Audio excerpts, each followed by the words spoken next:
Je voulais faire une vidéo qui se trouve être au réveil pour dire que je capte que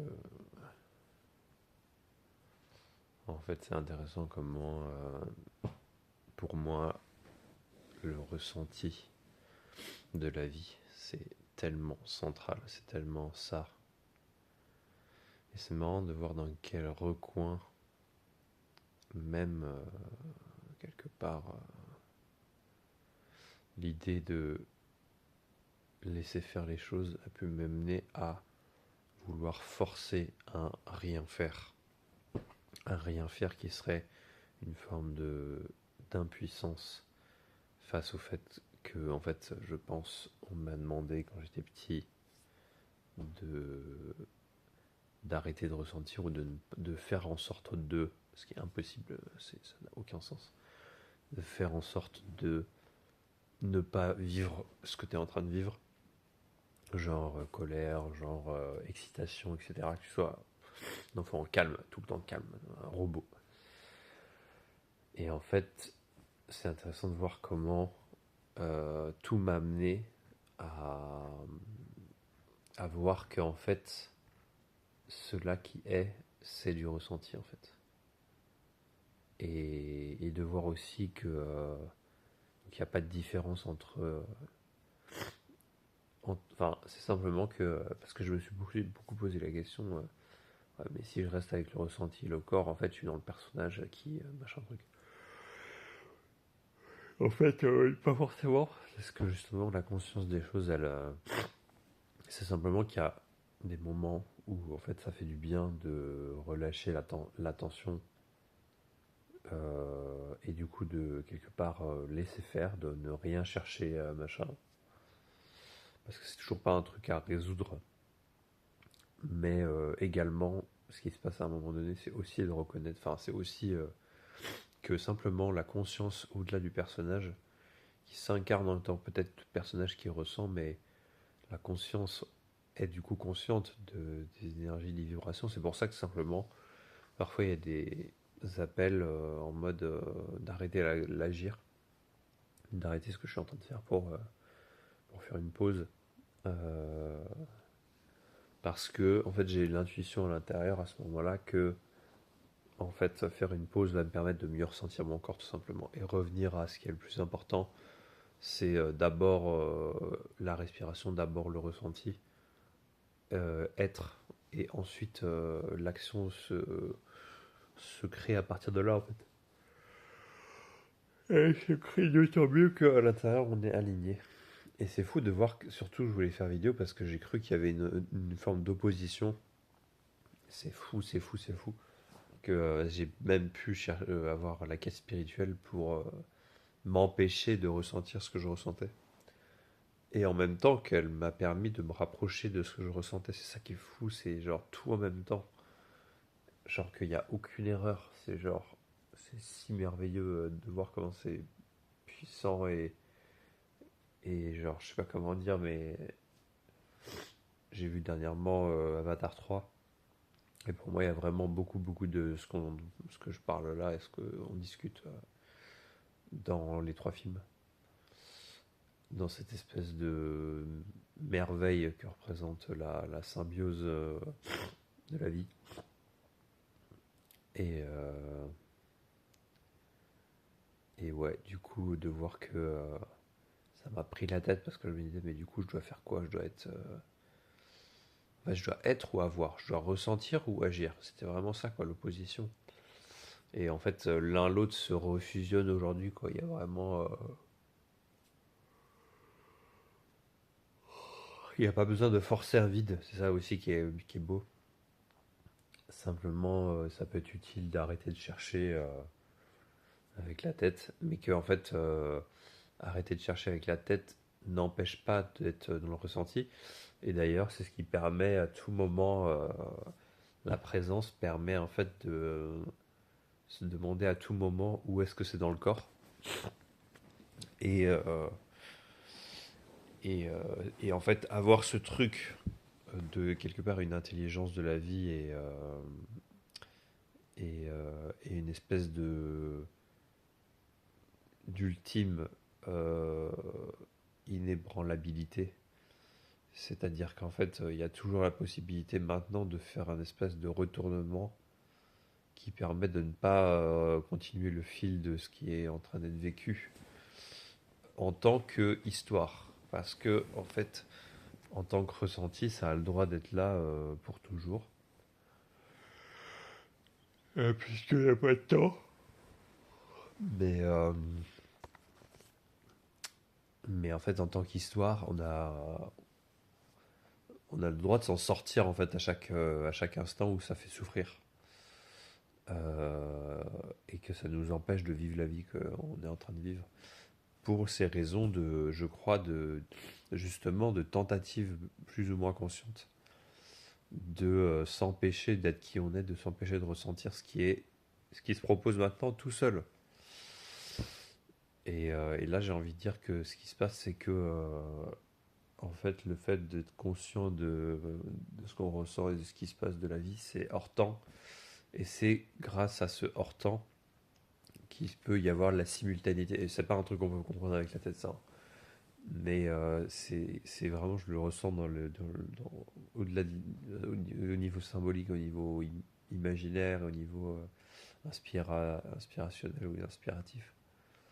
Que, en gros, c'est grâce au fait que c'est hors temps, quand en fait c'est simultané et qu'il n'y a pas de distance entre la conscience qui voit.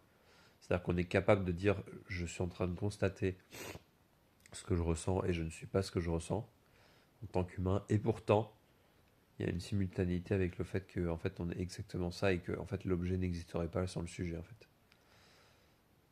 Et ça, je pense que c'est pas explicable. On peut tourner autour et tout, mais et c'est très beau de voir que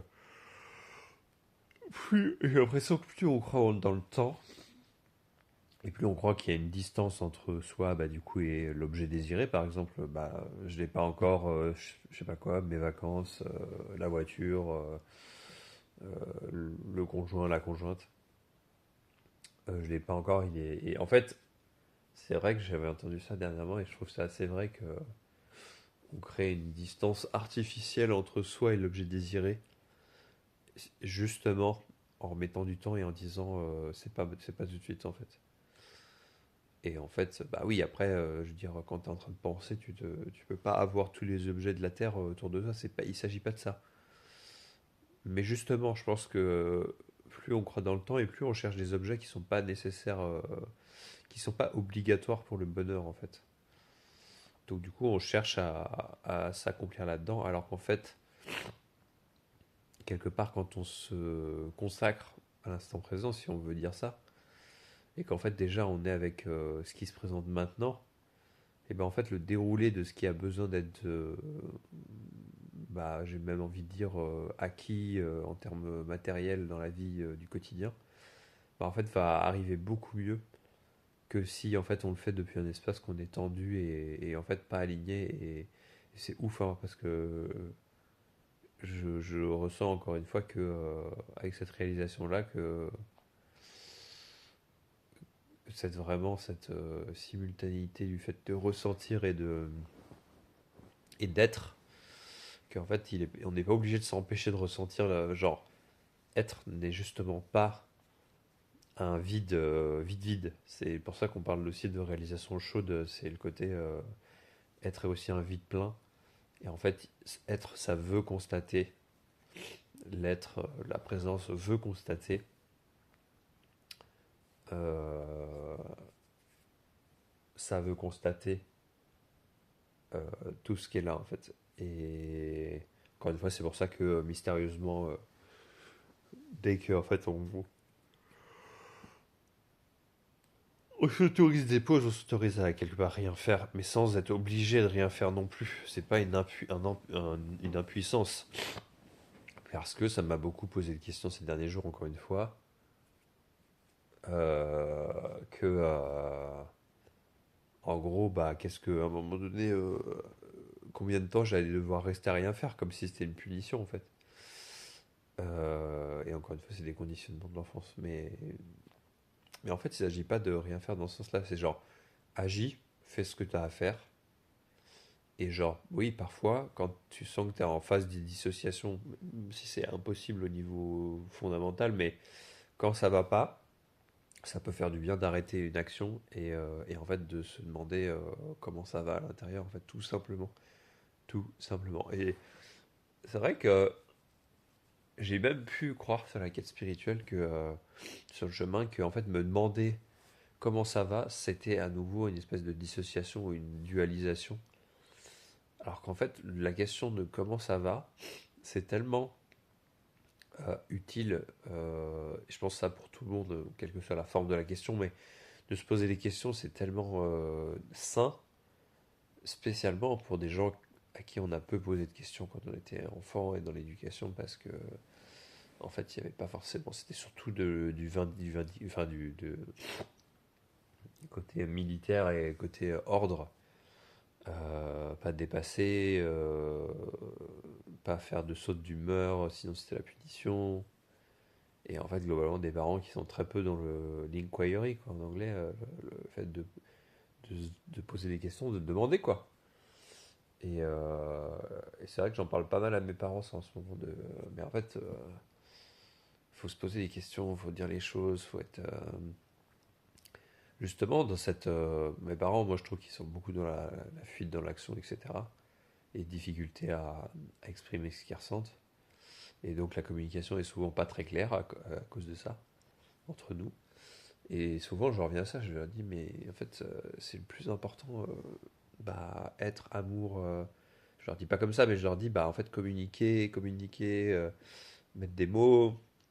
Ça peut paraître, justement, eux, ça leur paraît parfois un peu subsidiaire, un peu genre annexe. Mais en fait, ça fait tout, quoi. Ça fait tout. Et souvent, je leur dis, hein, mais en fait, si en tant que famille, on se parle pas, on se dit pas les choses. Bah en fait, ça sert à quoi tout ce qu'on accomplit? Je veux dire, c'est, pour moi, c'est pas important. En fait, si on s'aime pas, si on valide pas justement l'amour, mais en même temps, ça c'est quelque chose que je pourrais dire, je le ressens dans mon cœur là. C'est ouf parce que du coup, le ressenti, ça pourra tellement m'aider à être, à être encore plus sharp et accurate dans les vidéos. Et ça me faisait peur avant parce que je me disais, mais vraiment, si je reste au niveau du ressenti, ça veut dire que je suis encore un personnage, quoi. Ça essaie d'enlever le personnage alors que ça n'a aucun sens. Et c'est vrai que les premières réalisations fortes que j'ai eues dans ma vie, il y a ça, 3 ans maintenant, c'était genre putain, mais je veux ressentir la vie, quoi. Ça m'a tellement pris la tête de d'essayer de me dissocier tout le temps de la charge, le poids que ça représentait. Ça semblait tellement pas naturel, tellement pas confortable, et c'est normal parce qu'en fait, à l'intérieur, ça hurlait de faire l'inverse, de ressentir, de, d'être là avec ce qui est, quoi. Et c'est tout, c'est ça. Et que, bah ouais, avec la famille, il y a peut-être moyen que ça soit un des trucs qui me permettent de passer à nouveau du temps avec eux parce que aujourd'hui j'ai un peu du mal. Et enfin, j'ai carrément, je peux pas. Donc on verra si avec avec ça, parce que je sais que de fait, en fait, c'est aussi ce qui s'est passé, c'est là où il n'y a aucune erreur. C'est en fait, de fait, depuis plusieurs années, j'ai appris à me retirer quand je me sens, bah, du coup, un peu indisponible dans. Bah, en fait, je sens quand je deviens en colère et que, en fait, je suis en colère d'être en colère, j'ai peur d'avoir de la peur, ou je suis en colère de ressentir beaucoup d'émotions, enfin n'importe laquelle en fait. C'est beaucoup la colère qui monte parce que bah, c'est sûrement comme ça que mes parents ont réagi face à la colère, ouais, aux émotions. L'espèce d'autorité liée à la colère, la répression. Et donc du coup, bah, en fait, ce qui se passe depuis plusieurs années, c'est que je n'y vais plus, je vais plus au rassemblement, etc. Parce que je sens que je peux péter des câbles et que ça me ressemble pas. Et et que c'est pas vraiment moi, et c'est vrai, et en plus ça me permet de ne pas perdre d'énergie parce que bah péter des câbles, en plus je sais que ça les change pas, c'est-à-dire que ça les conforte dans leur mécanisme à eux, donc voilà. Et je sens que là, donc du coup, d'avoir passé et continué de passer tout ce temps à. Et puis peut-être que je me dis aussi, en fait, si je me sens pas, tout est possible. C'est-à-dire, je peux y aller, en fait, si je me sens pas bien, me mettre de côté, me sentir pas bien étant, bah en fait, je sens qu'avec ces personnes-là, c'est impossible ou je n'arrive pas à ressentir mon corps. Mais en même temps, je me dis que, j'ai le nez bouché là, je me dis que, euh, en fait, là, c'est intéressant, il se passe plein de choses dans mon ventre. Je me dis qu'en fait, il y a pas de limite. Ça aussi, je croyais que c'est une croyance, je pense que je ne peux pas ressentir ce que je ressens avec mes parents. Je ne peux pas ressentir mon corps, j'arrive pas, je suis en danger, etc. C'est une vraie croyance. Et en fait, je me dis aussi dans un autre sujet, mais là, c'est ce que mon ventre il dit. En fait, il dit qu'il faut se respecter. Genre, il faut se respecter. Et se respecter ici, ça veut dire, en fait, parfois, ne pas, va vraiment pas se forcer à faire des choses qu'on n'a pas envie de faire. Moi, je pense par exemple à la muscu. Je dis pas que de manière absolue, j'ai jamais envie de faire du sport. C'est là aussi l'intelligence de la chose. La subtilité, c'est que voir que peut-être qu'aujourd'hui, peut-être qu'hier, j'avais pas envie et que en fait c'était genre, j'ai réussi à m'écouter là-dessus et c'est trop bien. Parce qu'en fait, il y a une confiance à avoir dans le fait que, bah, d'une part, tant que tu brusques les choses, en fait, tu vas te conforter dans l'idée que tu vas devoir forcer les choses pour pouvoir accomplir des choses que, en fait, tu pourrais pas attendre que ça soit un meilleur moment, en fait. Je suis désolé pour les bruits de nez, hein. Mais en fait, je me rends compte avec le sport, moi, qu'il y a cette prise de confiance en ce moment. Slash, je me rends compte que je n'ai pas fait beaucoup confiance à mon corps sur le fait que quand il se sentirait prêt à aller faire du sport, il se sent prêt. Mais qu'il ne s'agit pas de décider avec la tête en disant ça doit être toutes les semaines, ça doit être tous les jours, ça doit être machin. Ce que je vois être une reprise, une récupération mentale. Euh, En mode, bah, ça m'est déjà arrivé ces dernières années de faire vraiment des bonnes pauses et tout de sport pour dire là, émotionnellement, je ne peux plus. Donc je vais attendre, jusqu'à temps que je sentirai. Et en fait, du coup, tu oublies que tu dois y aller. C'est ça en fait. Tu oublies que tu dois y aller. Tu te laisses être recharger ses énergies. Et en fait, ça revient. Et en fait, je me rends compte à quel point, là, maintenant tout de suite, je me rends compte à quel point j'ai pas écouté l'enfant, quoi. Je me rends compte que ça fait vraiment bizarre. Et c'est dernièrement, hier c'était le cas. Je me dis que j'ai l'impression d'apprendre à être un parent parce que je me dis, bah, désolé, il faut vraiment que je me mouche.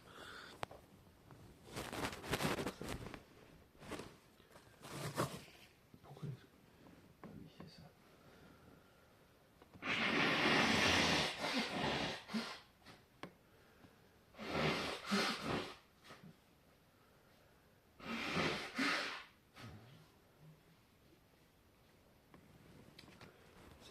C'est assez incroyable les réalisations que je fais là. Enfin là, vraiment le flash que j'ai ce matin, que c'est la même chose que ces fusions, être la conscience, ce que je ne pourrai jamais expliquer. Et le fait d'être conscient de ce que je ressens, c'est la même chose. Et il n'y avait pas besoin de choisir l'un ou l'autre. Et même si ça faisait partie du plan. Et du coup, je me demande bien comment est-ce que ma vie elle va pouvoir vraiment se faire maintenant parce que je vois pas la limite. Parce que ce qui s'est passé aussi, c'est que dernièrement, je prends hier par exemple, j'étais en train de couper du bois. Et puis c'est la même chose avec le sport le 2 jours avant. En fait, à un moment donné, ça devient dur et ça devient genre, je m'énerve contre moi-même pour des raisons. Et en fait, j'ai pas envie d'arrêter parce que je suis en train de faire un truc et c'est des conditionnements aussi. D'un seul coup, il semblerait que l'action. Et je pense que c'est le propre de la dissociation, pour dire un mot comme ça, évidemment. C'est le propre de la dissociation. euh, c'est qu'en fait, t'as l'impression que d'un seul coup, l'action, les objets extérieurs, c'est plus important que toi. Toi, en tant que conscience. Et en fait, hier, ça a été hyper dur, mais j'ai réussi à nouveau à en fait faire une pause et en fait affronter euh, l'ennui slash la déception de moi-même. Euh, Parce qu'en fait, ça m'a vraiment mis, enfin, en fait, le mécanisme, c'est vraiment la frustration de, la frustration de, ah, c'est intéressant, le ventre, la frustration de ne pas réussir à accomplir ce qu'on devrait accomplir. Enfin, vraiment, et là, je dis ça, c'est ce qu'on devrait accomplir, ce que moi, je me suis dit, et c'est automatique, c'est même pas moi, mais c'est des mécanismes inconscients très profonds qui font que, en fait, tu t'es mis une to-do list et tu te dis, si je le fais pas, je suis pas un être humain ou j'existe pas, quoi. C'est terrible, en fait, d'en arriver là, quoi, de se mettre la rate au courbouillon, comme on dit. Alors qu'en fait, dans ces moments-là, on a particulièrement besoin de faire une pause. Mais en fait, c'est comme s'il y avait une addiction, en fait, au fait pour moi, il y a une forme de violence intérieure. Une addiction au fait de s'oublier soi-même dans l'agir. Une addiction au fait de faire placer les objets du monde avant soi, parce que c'est considéré comme étant égoïste de s'écouter, en fait, de juste attendre, de parfois dire non, en fait, tout simplement aussi. Je reviens à la culture du viol. En fait, tout simplement, en fait, il y a des gens qui comprendront pas que leur dire non, c'est pas égoïste, c'est genre normal, c'est juste eux qui arrivent pas, en fait, à dire non aux autres. Du coup, en fait, il y a une espèce de, il y a une espèce je sais pas si on fait ça. Non, on fait ça parce que sinon dans la vidéo ça fera n'importe quoi. En fait, il y a une forme de phagie, c'est-à-dire on se mange les uns les autres. On se mange les uns les autres parce qu'on attend, enfin, en tout cas dans les gens qui croient ça et qui croient ça ensemble, et du coup finissent par se rencontrer par cette raison-là. Mais on attend des autres qui se sacrifient pour nous parce que nous on se sacrifie pour les autres. C'est vraiment cette doctrine, pour moi, c'est catho et tout. Et alors qu'en fait, je pense qu'il s'agit surtout de vivre. De toute façon, c'est même pas négociable, c'est comme ça. C'est genre, si tu, je vais le dire comme ça, si tu te fais pas du bien, si tu te prends pas soin de toi, tu peux pas prendre soin des autres. Donc, c'est assez merveilleux, quoi. Et de voir la refusion, en fait, à cet endroit-là, très profond, hein, c'est au niveau de la petite enfance, hein, que, en fait, ça me donne vraiment envie de pleurer, de pleurer de joie. Être et ressentir sont la même chose. Et il s'agit pas de, c'est fou de d'avoir eu un chemin d'action dissociatif, ensuite d'être de s'être plongé dans une espèce de sacerdoce religieux pour ma part, dans le fait de dire maintenant je ne dois plus jamais agir parce qu'en fait justement c'est une tentative de se protéger de ce qui a fait du mal par le passé et de voir qu'en fait il ne s'agit pas non plus d'arrêter de force quoi que ce soit en termes de mécanismes internes ou externes et de se laisser porter, de ressentir et, euh, et en fait enfin je me dis là c'est vraiment il y a tellement de choses dans mon ventre. Est-ce que c'est lié justement à la légitimité? Et je me demandais dernièrement dans les vidéos, il y avait quand même beaucoup de questions sur. En fait, ça a été beaucoup. Je parle de la coupure depuis le début de la chaîne. Le fait de me couper, de pourquoi est-ce que ça coupe à l'intérieur et tout. Et en fait, parce que simplement, il y a une force qui dit en fait, écoute ton corps. Genre, là, écoute ton corps. Genre, fais une pause. C'est même pas une coupure, c'est genre, fais une pause. Et écoute, genre, fais-toi passer avant, en fait. Enfin, reviens à toi. Et ouais, je vois vraiment ça. Beaucoup de gens, en fait, naturellement vers lesquels j'ai été parce que j'ai grandi. Mes parents m'ont éduqué comme ça. Et beaucoup d'endroits de la société nous éduquent comme ça en fait, être plongé dans l'action. Et genre, en fait, si tu dis là l'autre, écoute, maintenant tout de suite, je suis pas disponible pour toi, je peux pas te répondre parce que là je suis concentré sur mon corps. L'autre, il va être en mode, mais soit il va être violent parce qu'il dit, mais tu déconnes, t'es au travail là, t'es à l'école, donc fais ce qu'on te demande là, tu as pas la possibilité de dire non en fait. Enfin, c'est difficile. Je sais plus comment j'ai commencé ma phrase, mais en tout cas, oui, j'avais cette question de la légitimité beaucoup en moi. Est-ce que je dis bien les bonnes choses? Est-ce que machin truc? Et depuis un mois et demi, je m'autorise beaucoup plus à parler sans réfléchir.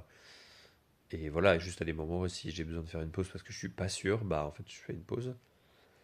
Euh, et que dans ce pas sûr, il y a vraiment cette boule dans le ventre, je sens au niveau du bas-ventre, qui doit correspondre à, je pense, l'identité personnelle, là, le fait d'avoir le droit d'exister, en fait, je pense.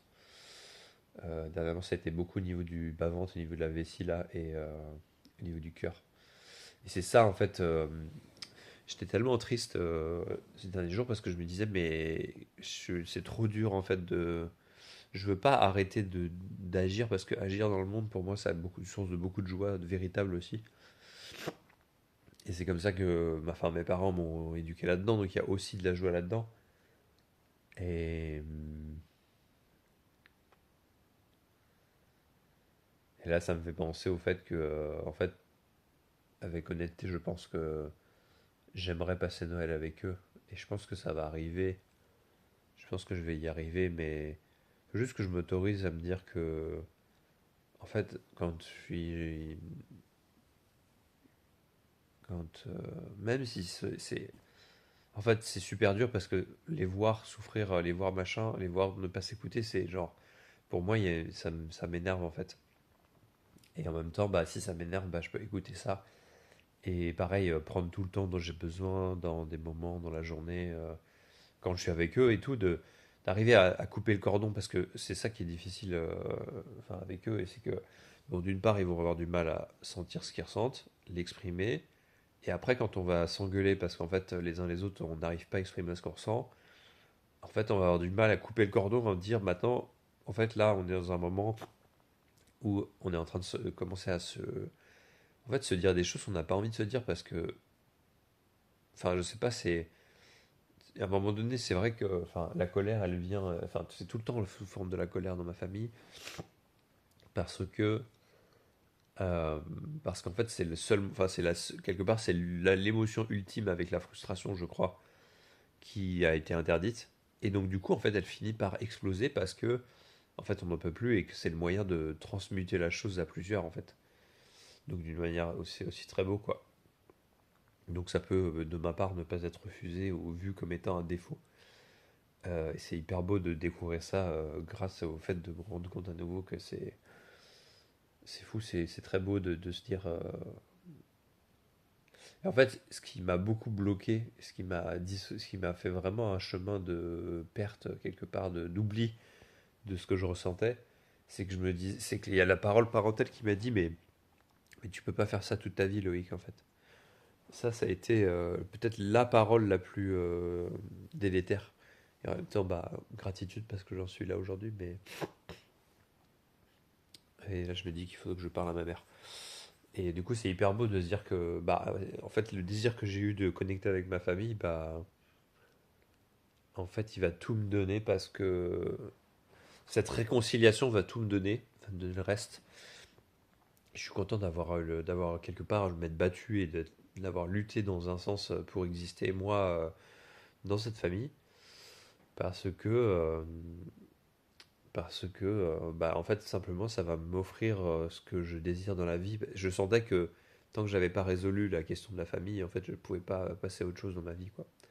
Ni sur un plan de l'amour relationnel du couple, ni au niveau du travail, ni au niveau de l'accomplissement personnel, rien du tout parce que bah, l'amour inconditionnel des parents tel que l'on est, bah, en fait c'est tellement tout que bah si tu grandis sans, bah en fait tu veux. Enfin, moi j'ai été poussé à devoir me soigner avec ça, donc c'est beau quoi. Et du coup bah je repense à ça et je me dis bah le ressenti il donne tellement un pouvoir de pouvoir être tellement puissant en présence des autres et je pense que c'est ce que je vais pouvoir vivre. Et là, ce qu'il peut y avoir comme pensée, c'est genre, ouais, mais mes parents, ils vont jamais changer, ils vont toujours être comme ça. Et ça, c'est même une pensée. Et c'est ok, elle a le droit d'être là. Mais je vois qu'avant, c'était une pensée qui me bloquait parce que je me renfermais, je devenais une boule noire envers mes parents, en fait. Parce que je me disais, mais tu vois comment ils sont, laisse tomber, ils vont jamais changer. Et en fait, il s'agit pas d'essayer d'échanger parce que si t'attends ça, bah, ça va être. En fait, ça va même faire l'inverse, je pense que ça va les braquer. Alors qu'en fait, eux, bah, de ce que je peux voir, ils ont encore plus de mal que moi à ressentir ce qu'ils ressentent et à l'exprimer. Et ils sont loin de faire une chaîne YouTube pour parler de ce qu'ils ressentent. Et en fait,